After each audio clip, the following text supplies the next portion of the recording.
President. Democrat whip. Mr. President, I was just checking the congressional record. You see, we have a tradition here in the Senate. The tradition is that what we say on the floor is printed and available the next day right at our desk. It's kind of an amazing thing. It goes back to the congressional record being the record of the proceedings of this body, and timely printing of it was part of the history. And I wanted to check and see, based on the statements made by my friend and colleague, the senator from Wyoming, whether the congressional record printed yesterday the efforts of Democratic Senator Ben Lujan of New Mexico to fund the SNAP program. Here it is. The page number is S7808 for the beginning of the debate by Senator Lujan, who came to the floor and wanted to make sure that we wouldn't have any gaps in coverage when it came to the SNAP or food stamp plan across America. You see, the reason he did it was that 42 million Americans, 1 out of 8 people in our population, need help putting food on the table. And so the SNAP program doesn't sound extremely generous. It's $6 a day. Imagine if you had to feed yourself with that amount of money each day, the sacrifices you would make. So Senator Lujan came to the floor. Why was he taking on this responsibility? It's because he is the chairman, or the ranking member now, of the subcommittee that funds the SNAP program. And he came to the floor to make sure that there'd be no gaps in coverage and people would still get their paychecks starting November 1st. I call them paychecks, but they're basically SNAP checks or credit for purchases at the store. And you know what happened when he came to the floor? There was an objection. The objection came from the Republican leader of the Senate. The Republican leader of the Senate yesterday on the floor, page S7808 and 809, you can find in the congressional record, was asked if he would approve Senator Lujan's effort to protect all the SNAP recipients across the United States, and he said no, he objected. Now, he wanted us to pass another bill, but he had a chance with Senator Lujan's request to make sure that there would be no suffering of anybody across America because of the SNAP program. And on page S7808, Senator Thune said no. And now we have the argument that was made by the senator from Wyoming that one of the reasons that cannot be done is it's illegal. Now that's a real hoot, to use a technical term, as far as I'm concerned. So the senator from Wyoming has said it would be illegal in a government shutdown to feed 16 million kids, 8 million seniors, and 4 million people on disabilities during the shutdown. Well, the last record shutdown under President Trump in his first term went for 35 days, and he kept the SNAP program going. Was he doing it illegally, I asked the senator from Wyoming? I think not. In fact, the Trump administration on their own website acknowledged that they were going to make this payment under the SNAP plan, even with the government shut down. They did that on their website, and we have copies of it. And guess what happened to that assertion on their website? It disappeared. Just a few days ago, it disappeared. So a program they used under Trump's first administration, a program that they said they could follow again under this second Trump administration and second Trump shutdown, disappeared magically from the website. So across America, some 42 million people, 12% of our population, will not be able to put food on the table because of a decision by the Trump administration not to feed Americans. Of all the priorities, wouldn't you think that keeping our population, the poorest among us, the neediest among us, with food on the table would be the highest priority? Don't you think they could come up with the money for it? Well, it seems like the president can come up with money for Argentina. When he said Argentina was in a terrible economic situation, and he was going to send $20 billion of American tax dollars to Argentina. That was a week or two ago. And then find $20 billion in the private sector to also go to Argentina. There was plenty of money for Argentina, but not enough money to pay for SNAP program. How can that be? And yet it is the reality. We have 2 million recipients of SNAP in my home state of Illinois, and we know we can take care of them. The Trump administration is making the choice. They have the resources, they have the authority, they just don't have the political will to take care of the problem. I was on a radio call-in show in Bloomington, Illinois this morning, and we talked about the SNAP program. A lot of people really depend on it. A third of the recipients are kids, another third are disabled, and a third are seniors. They're needy people. Long before the government shutdown, Congress sent U.S. Department of Agriculture funds for this purpose. U.S. Department of Agriculture used these funds, as I mentioned, in Trump's first showdown, his first decision to not fund the government. In fact, a month ago, as I mentioned, the U.S. Department of Agriculture's shutdown plan said this is exactly what they'd do. They'd pay the SNAP benefits. And then when it became public that they'd made that claim, that vanished from their website just a matter of a few days ago. Why? During this shutdown, the Trump administration did have the money for Argentina. The president seems to be able to find money for things that are important to him. Obviously, SNAP and the benefits are not important to the president. Well, I have news for the president. Because of his decision on the SNAP plan, millions of Americans are going to have to struggle to feed their families. Americans paying a price for this decision by the president.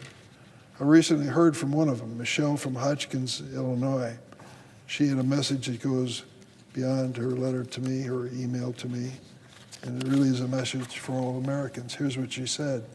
You're forgetting about the seniors that are age 60 to 65.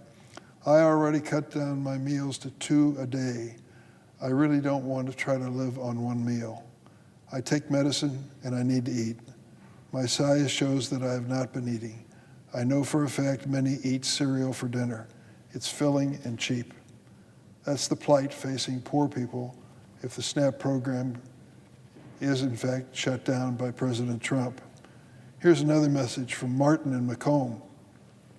I'm on SNAP due to a disability, epilepsy as well as some others. I rely on SNAP as well as Social Security and disability payments to survive. Martin of Macomb, Illinois went on to say, most of the people in my building rely on SNAP to pay for food. I'm worried about how I'll be able to afford food on November 1st. And sadly, there are millions of other individuals who will suffer in silence because they receive this assistance, but basically are concerned about the stigma that might be attached to them if they say anything publicly. Meanwhile, for the past 6 weeks, Republican members of House of Representatives have been gone. I'm not sure what they're doing. I hope they're home at least tending to their constituents, but they should be in Washington.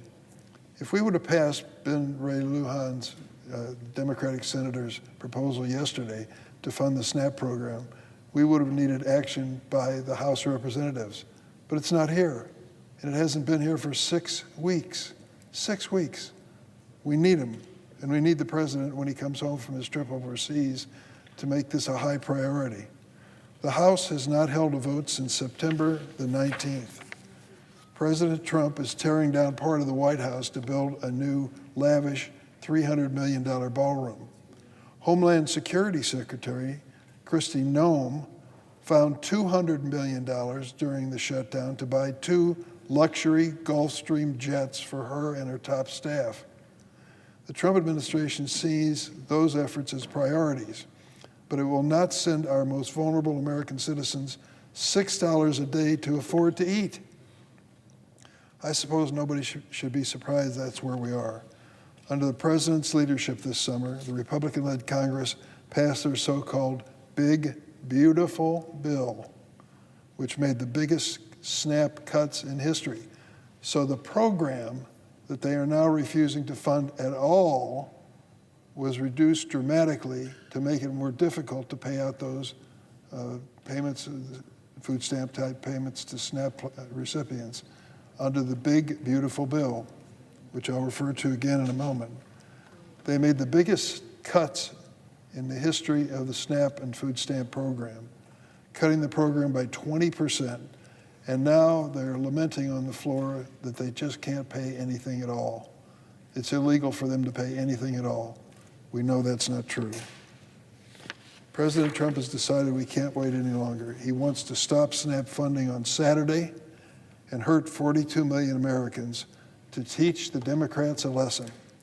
Another example of cruelty to people who are vulnerable by this administration.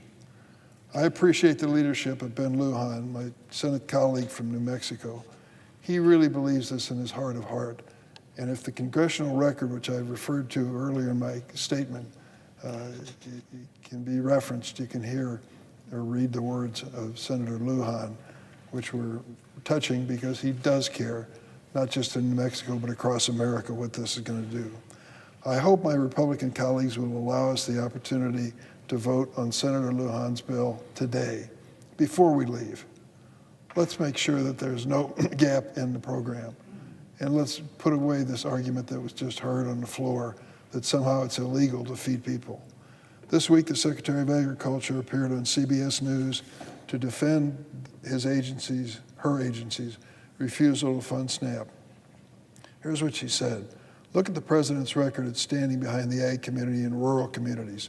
No one's done more than President Trump has done to date for these communities in her lifetime.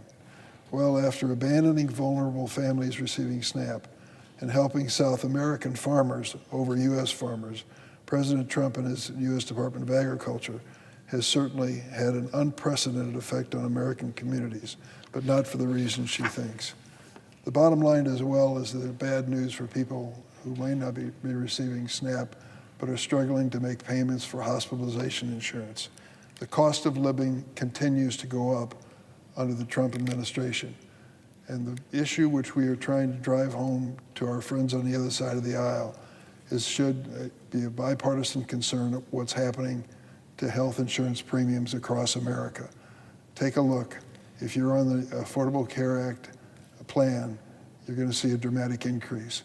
In Illinois and the city of Chicago, people who are under that plan, thousands of them, are going to see their health insurance premiums double, At a time when they're struggling to make grocery payments and electric utility payments, they're going to double. Why? Because the big, beautiful bill, the budget bill of President Trump, passed by all Republican votes, no Democratic votes, unfortunately, has eliminated the tax credits that are available to people in middle-income categories. Who are these people, these faceless people? We'll put a face on them. 1 out of every 4 farmers, 1 out of every 4 farm families in our country use the Affordable Care Act. A half of the people who own small businesses use it. They're the ones who are facing these heightened premiums. What we are doing is begging the Republicans to correct the mistake they made in the big, beautiful bill. Come forward with sensitivity, not just to those receiving SNAP and food stamps, but to the families that are struggling to make health insurance payments. These families need help. The cost of living goes up for them every single day, and this is going to be a hardship many of them can't endure. Millions, literally millions of Americans will lose their health insurance because of the big, beautiful bill. We have a chance to correct it, and we should do it as soon as possible. It's time to sit down at the table as soon as the president gets over his jet lag and comes home, to sit down at the table immediately. The Republican leaders have got to come back to Washington from the House, and the Republican leaders in the Senate, as well as Democratic leaders on both sides. They're the only ones that can solve this. I've been in Congress for a number of years. I think I've seen every major shutdown, and I've seen how they all end. There will be some triggering device that does it. I hope that whatever it takes, we get it done and done quickly. I yield the floor.